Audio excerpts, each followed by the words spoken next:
Shalom desde Jerusalém, seja bem-vindo ao canal Mais de Sião. Meu nome é Elissenberg e hoje refletiremos sobre um assunto evitado nos meios religiosos. É muito bom ir à igreja, ouvir uma palavra de alento que infla o nosso ego e camufla os nossos pecados, nos fazendo esquecer quem realmente somos, de quem dependemos e o que precisamos fazer para viver uma vida de santificação que torne a nossa fé útil. A Bíblia tem um contexto que precisa ser entendido corretamente para o nosso próprio bem.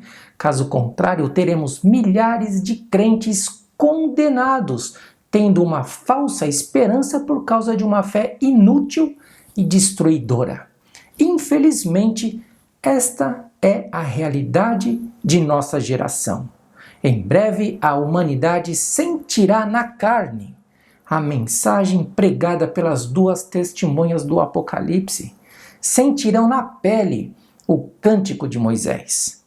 Ou será que somos tão ingênuos para acreditar que os crentes de hoje estão em melhores condições do que os crentes da igreja primitiva, que foram perseguidos, humilhados, massacrados e mortos por não se curvarem ao sistema político-religioso?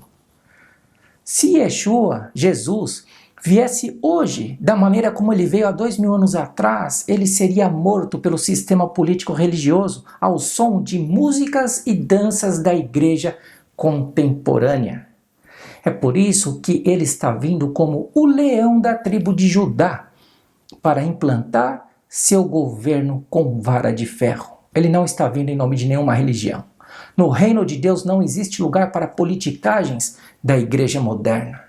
No Evangelho de Lucas, capítulo 18, Yeshua apresenta alguns ensinamentos sobre pessoas que aparentemente fazem o bem apenas para alimentar o seu próprio ego religioso ou deixar de ser importunado. Então ele pergunta: quando, porém, vier o Filho do Homem, porventura achará fé na terra? Será que a fé em nossa geração ela é útil ou inútil? A resposta para essa pergunta Yeshua deu, dentro daquele contexto, do próprio contexto.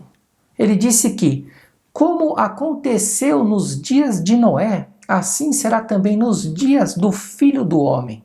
Comiam, bebiam, casavam-se e davam-se em casamento, até ao dia em que Noé entrou na arca e veio o dilúvio e os consumiu a todos, destruiu a humanidade. Assim será no dia em que o Filho do Homem se há de manifestar. Todos estavam preocupados com os seus interesses pessoais. Assim como hoje, igualzinho hoje, O que vale, o que não vale, o que a gente pode ajustar na Bíblia. Recentemente vimos nas redes sociais um pastor afirmando que a Bíblia precisa ser atualizada. Em outras palavras, a Bíblia precisa se adequar aos conceitos da sociedade moderna e a igreja contemporânea precisa ser mais acessível, mais inclusiva. Em apenas 1 minuto de vídeo, o sujeito expressou um conceito relativista, humanista, progressista, liberalista e, finalmente, um conceito religioso egocêntrico. A tendência é menosprezar a palavra de Deus para agradar pessoas. É oferecer uma mensagem descontextualizada e confortável que massageia o nosso ego e camufla os nossos pecados. O conceito diz que igreja lotada é abençoada, porém a igreja contemporânea não ama a Deus e nem o próximo. Muito pelo contrário. Se não pregamos uma mensagem de reflexão que expõe o pecado e cause mudança de vida, transformação de vida, automaticamente nossa mensagem é destrutiva e levará a nós e o próximo à perdição eterna. Quem não prega uma mensagem expositiva contra o pecado não ama a Deus e muito menos ao semelhante. O objetivo de um líder religioso não deve ser em lotar igrejas ou ser popular. Não, vamos construir igrejas no mundo inteiro. Não é esse o objetivo. Mas apresentar as Escrituras de forma pura para que o Espírito de Deus possa convencer o homem do pecado, da justiça e do juízo. Isso sim é ter responsabilidade. A Bíblia não condena o pecador. Ela nos revela o pecado. O homem é livre para permanecer na prática do pecado e se autocondenar, ou fazer a vontade de Deus e seguir o caminho da salvação. Está escrito: eis que hoje eu ponho diante de vós a bênção e a maldição. A bênção, quando cumprirdes os mandamentos do Senhor vosso Deus, que hoje vos ordeno. Porém a maldição, se não cumprirdes os mandamentos do Senhor vosso Deus e vos desviardes do caminho que hoje vos ordeno para seguirdes outros deuses que não conhecestes.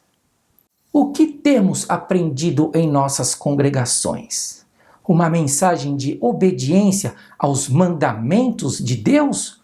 Ou doutrinas de demônios que colocam o Deus Todo-Poderoso como nosso empregado? Como se ele tivesse obrigação de aceitar nossa vida de pecados só porque ele é amor. Tem muita gente acreditando que podemos manipular o amor de Deus, fazer Deus de bobo, para justificar a prática do pecado. Porém, não se esqueça que quebrantando alguém a lei de Moisés morre sem misericórdia só pela palavra de 2 ou 3 testemunhas. De quanto maior castigo cuidais vós, será julgado merecedor aquele que pisar o Filho de Deus e tiver por profano o sangue da aliança com que foi santificado e fizer agravo do Espírito da graça. Porque bem conhecemos aquele que disse: minha é a vingança, eu darei a recompensa, diz o Senhor. E outra vez, o Senhor julgará o seu povo. Horrenda coisa é cair nas mãos de um Deus vivo. O pessoal na igreja acha que o Messias vai julgar os ímpios. Não, é o seu povo. Gente, os mensageiros de Satanás estão pregando um falso evangelho descontextualizado e atualizado desde o 1º século. Inclusive, eu apresentei as provas históricas na palestra que disponibilizei lá no site judaismobiblico.com, onde mostro as teorias que afastaram a Igreja Gentílica de Jerusalém e posteriormente deram origem à divisão da Bíblia, conhecida aí como Velho e Novo Testamento, que confunde completamente os crentes gentios até os dias de hoje. Acesse o site e você vai ver. Desde que me conheço por gente, vejo instituições cristãs lançando bíblias e mais bíblias, revistas, atualizadas, corrigidas, tudo para tentar adequar os erros teológicos de pessoas irresponsáveis que no passado não aceitaram o contexto bíblico. Hoje estudamos conceitos religiosos e filosofias pagãs nos seminários e nos tornamos doutores da teologia satânica. É mais fácil manipular a Bíblia do que reconhecer o erro. O ego religioso cega até as mentes mais brilhantes e o apego e dependência de instituições religiosas sufoca a verdade. Não adianta atualizar a Bíblia se a versão original dela está nas mãos do justo juiz.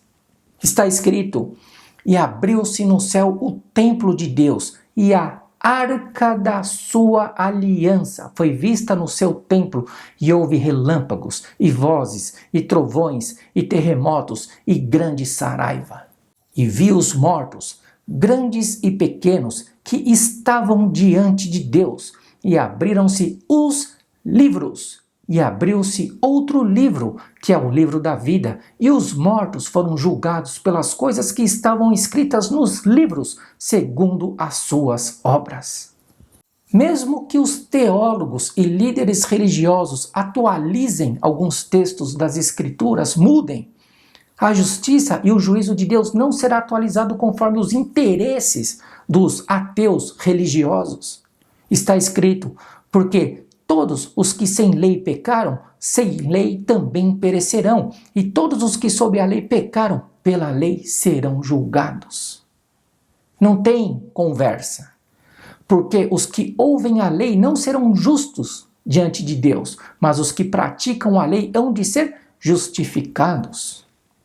Tiago escreveu uma carta aos judeus crentes da igreja primitiva na diáspora e perguntou a eles: meus irmãos, que proveita se alguém disser que tem fé e não tiver obras? Porventura a fé poderá salvá-lo ou pode salvá-lo? Mas dirá alguém: tu tens a fé e eu tenho as obras. Mostra-me a tua fé sem as tuas obras e eu te mostrarei a minha fé pelas minhas obras. Tu crês que há um só Deus? Fazes bem. Também os demônios o creem e estremecem. Então, crer em Deus não significa muita coisa. Nos últimos anos, temos visto pregadores, dentre os mais simples até os mais eloquentes, enfatizando que a salvação eterna depende exclusivamente da fé do indivíduo, independentemente de seus atos. Em outras palavras, o conceito atual é que se cremos em Jesus, em Yeshua, os pecados que cometemos voluntariamente são justificados de forma automática. Afinal de contas, o Messias levou sobre si as nossas dores, enfermidades, os nossos pecados. E não estamos debaixo da lei, porque Deus é amor. Ele só quer o nosso coração. Essa bela teoria foi desenvolvida por um analfabeto funcional ou por um agente de Satanás. Não existe outra saída. Precisamos atualizar a Bíblia para incluir as políticas de gêneros que estão surgindo, até porque temos em nossas igrejas membros que se encaixam nesse perfil. Não há transformação de vida, em outras palavras. Se você ama de verdade a Deus e o seu próximo, ensine a ele o caminho da verdade, porque isto é bom e agradável diante de Deus, nosso Salvador, que quer que todos os homens se salvem e venham ao conhecimento da verdade. Porque este é o amor de Deus, que guardemos os seus mandamentos, e os seus mandamentos não são pesados. A religião e a fé não salvam o pecador que não confessa e não abandona os seus pecados. O que encobre as suas transgressões nunca prosperará, mas o que as confessa e deixa alcançará misericórdia. A religião e a fé não salvará o líder religioso que manipula o nome de Deus e tira vantagens dele. Não salvará os religiosos que escolhem líderes que pregam o que eles querem ouvir. Não salvará os idólatras, os feiticeiros, os avarentos, os mentirosos, os transgressores da lei de Deus. Não é lei de Moisés, é lei de Deus. O resultado conseguido por líderes religiosos que tentam ajustar os conceitos teológicos e mudam o sentido dos textos bíblicos é justamente esse. Porque virá o tempo em que não suportarão a sã doutrina, mas, tendo comichão nos ouvidos, amontoarão para si doutores conforme as suas próprias concupiscências e desviarão os ouvidos da verdade, voltando-se às fábulas. A fé não justificará os religiosos ativos na igreja que cantam, oram e fazem prodígios através do nome do Eterno. Por isso está escrito: muitos me dirão naquele dia: Senhor, Senhor, não profetizamos nós em teu nome, e em teu nome não expulsamos demônios? E em teu nome não fizemos muitas maravilhas? E então lhes direi abertamente: nunca vos conheci, apartai-vos de mim, vós que praticais a iniquidade, o pecado. A verdadeira fé somente terá efeito em nossa vida quando a vontade do Senhor for testemunhada através de nossas obras conforme os seus mandamentos. Aqui está a paciência dos santos. Aqui estão os que guardam os mandamentos de Deus e a fé em Jesus, em Yeshua. Precisamos entender que as obras que agradam a Deus são reveladas nos mandamentos dele e não segundo uma doutrina religiosa, uma liturgia ou segundo o que nos convém, o que a gente pensa. Espero que você tenha compreendido a mensagem deste vídeo e te aconselho a partir de hoje que você faça uma revisão nos conceitos que você aprendeu dentro de sua igreja. Não permita, de forma alguma, que a religião te pegue pelo ego, pois a consequência pode ser catastrófica e irreversível. Também gostaria de te convidar para visitar o nosso novo site, o judaismobiblico.com, e se beneficiar das informações e palestras que estamos disponibilizando. Então, nos vemos por lá. Um forte abraço e até o próximo vídeo.